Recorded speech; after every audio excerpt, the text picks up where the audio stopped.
All right, let's just dive right into this. Welcome to this intensive masterclass explainer. If you're sitting for the Cambridge ASNA level Accounting 9706 exams, well, you already know the deal. The margins for error, they are razor thin. We're not just talking about passing here. We're talking about the fundamental difference between a good grade and an elite grade. And let me tell you, as a master coach who has spent literally years dissecting exactly where candidates bleed marks, the difference between a B and an A star almost always comes down to one highly specific, highly analytical area. And that is mastering the advantages and disadvantages of different business entities. It's really not just about vaguely knowing what a sole trader or a partnership is. Honestly, anyone can memorize a definition. It's about how you evaluate them under immense, ticking clock exam pressure. So today, we're going to dissect complex, high-tariff questions, master your time allocation, and deploy the exact critical thinking strategies that examiners are desperately looking for. Now, this isn't just my personal opinion. Take a look at this quote. This is a direct mandate straight from the principal examiner reports. The examiners are practically begging candidates to move beyond rote memorization. They want to see real analysis.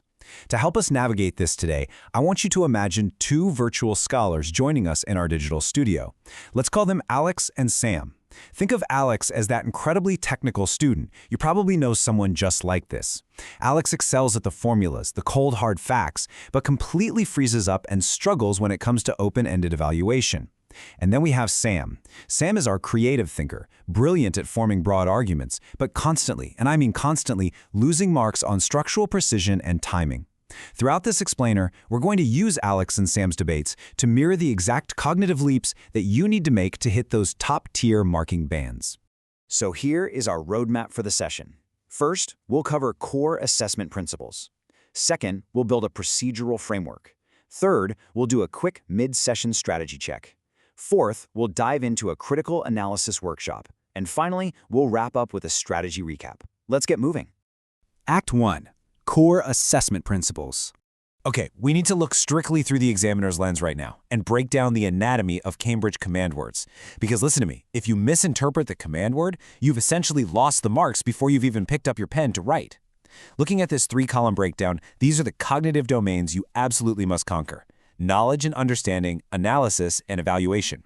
In Cambridge terms, these are your assessment objectives: AO1, AO2, and AO3. Now picture this. In our digital study suite, our scholars Alex and Sam are staring down a classic, high-tariff 15-mark question, comparing a partnership to a private limited company. Alex, being the technical wizard, immediately pushes for a purely factual approach. Alex is saying, look, we just need to list the definitions. Limited liability means this, unlimited liability means that. Boom, done. But Sam pushes back hard, arguing for a broader conceptual perspective, pointing out, no, wait, the prompt specifically says evaluate. We need to look at the cross-topic connections. How does a change in entity actually affect the capital accounts? And you know what? Sam is absolutely right. The theoretical architecture of this topic demands that you integrate it with other areas of the syllabus. To hit AO3, that evaluation tier, you cannot just list facts. You have to deeply contrast those command words.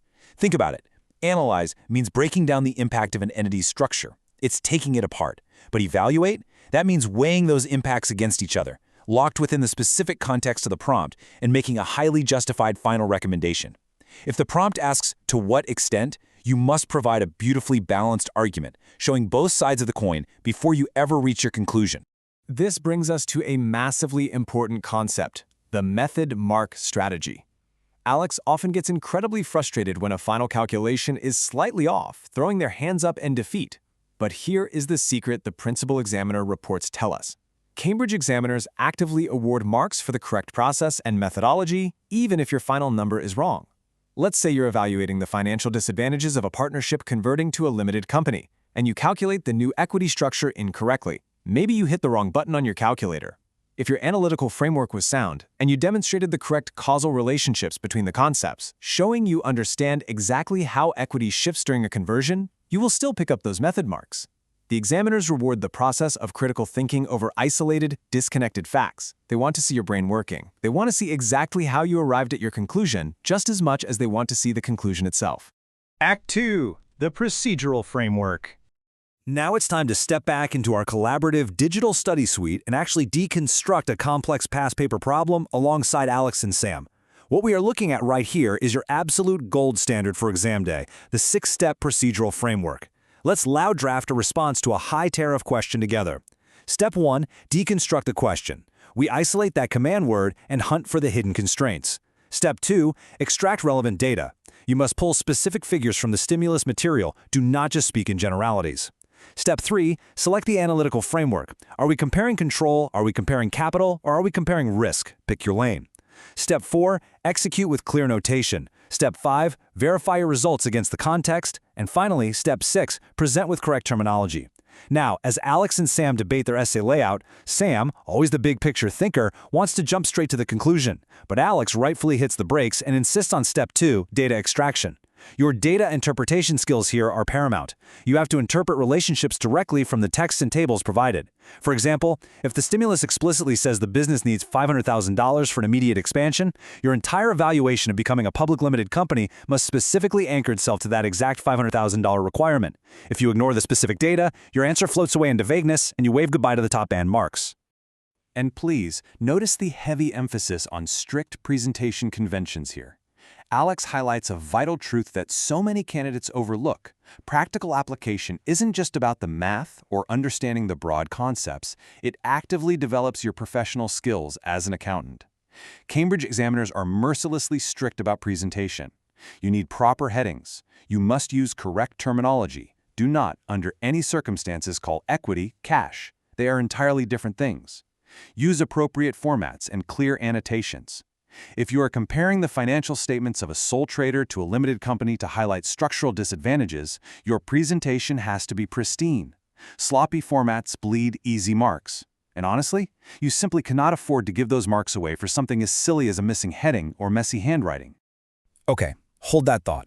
Right before we hit a major roadblock in our critical analysis and try to solve the absolute hardest part of this problem, I need to briefly pause our session. If you are serious about unlocking those top-tier marking bands and truly crushing your Cambridge exams, you need consistent, proven strategy.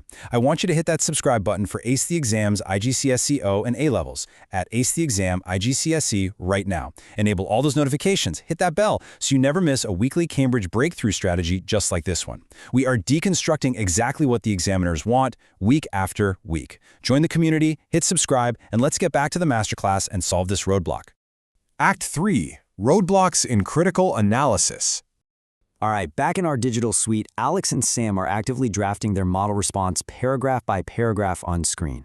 But they've hit a massive wall regarding timing and how to link their paragraphs effectively. They are completely stuck on this exact question.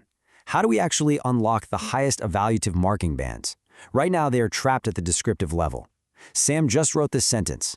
A private limited company is good because it has limited liability, which means owners don't lose personal assets. Let's be brutally honest. That is a band 2 answer at best. It is purely descriptive. It's a fact, sure, but it's not evaluation. Let me step in here and explain the cognitive strategy you need to get unstuck. We need to rewrite this flawed section into a full mark evaluative response using what I call the paragraph balance formula. Let's rewrite it out loud right now, together. Instead of that basic descriptive version, we elevate it. Listen to this. While a private limited company provides the significant advantage of limited liability, shielding owners' personal wealth from business debts, this benefit must be rigorously weighed against the loss of absolute control and the statutory requirement to disclose financial statements. In the specific context of this family-run business, the desire to maintain privacy may actually outweigh the financial protection of limited liability. Wow. Do you see the difference there?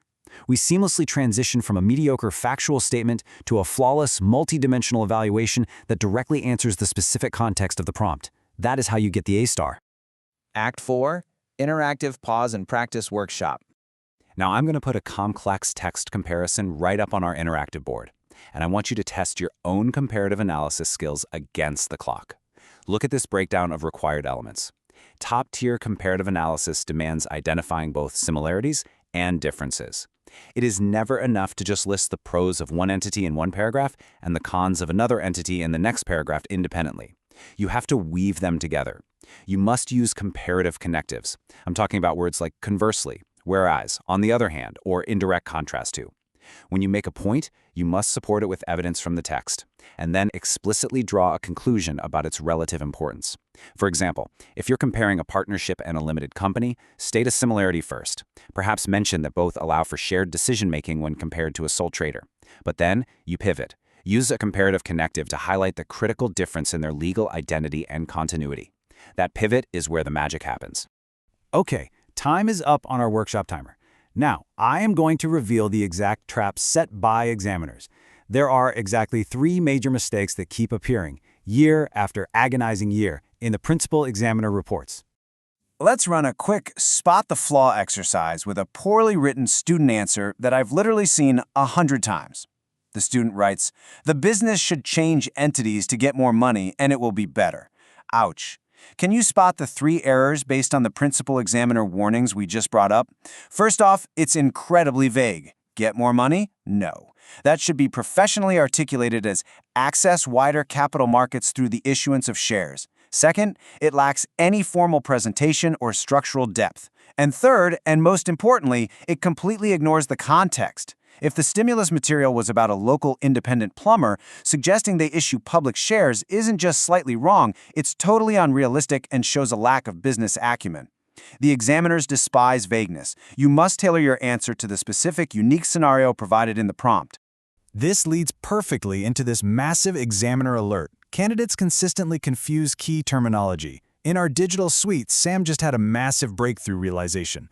A few minutes ago, Sam was trying to build an argument about dividends in a partnership context. No, stop right there. Partnerships utilize profit appropriation. Limited companies issue dividends.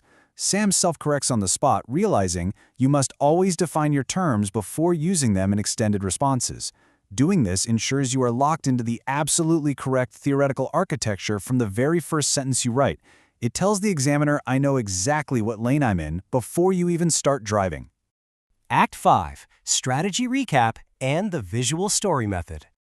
Look at how much Alex and Sam have completely shifted their mindset today. Alex moved entirely away from just listing isolated, robotic facts, and Sam finally learned how to structure those brilliant creative arguments with absolute surgical precision. They've moved from a flawed factual approach to a flawless structural and evaluative methodology. Let's synthesize this entire intensive session into 3 core, highly memorable pillars for your exam success. First, cross-topic integration.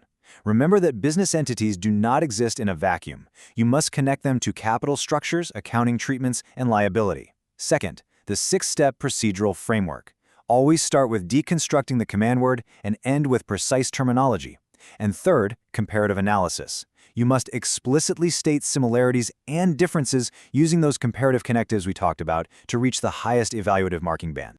Before we wrap, let's use a visual story method to really encode these business entity concepts into your brain as a final memory hack. I want you to imagine the sole trader as a lone knight on a battlefield. They have total, absolute control of their sword, but they are carrying the entire heavy shield of unlimited liability completely alone. If they fall, it's all on them. Now imagine the partnership as a crew rowing a boat together. There's shared effort, it's faster, but if one person stops rowing or decides to leave the boat entirely, the boat fundamentally turns and the entire structure of the crew must be legally remade. Finally, imagine the limited company as a massive stone fortress.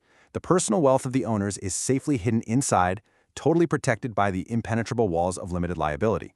But here is the catch. The drawbridge is permanently down, meaning their financial accounts are public for everyone, competitors, the public, the government, to walk right in and scrutinize. When you visualize the concepts this way, I guarantee you will remember the specific technical details and you will effectively avoid the dreaded vagueness that examiners relentlessly penalize. Listen, crushing Cambridge exams requires consistent, elite-level strategy. You cannot leave your grade up to chance or hope that an easy paper shows up. I want you to hit that subscribe button for Ace the Exam's IGCSEs, O and A levels right now at @acetheexam_IGCSE. Turn on the notification bell so you are the very first to get our future exam hacks. And I want you to engage with this community right now. Leave a comment below with your exact target grade. Put it out there in the universe and commit to it. And I'll leave you with this one final thought. The next time you turn the page and face a terrifying 15-mark evaluation question, will you panic and just list the facts, or will you build an ironclad, multidimensional evaluation that forces the examiner to give you top marks? Keep analyzing, keep evaluating, and I will see you in the next explainer.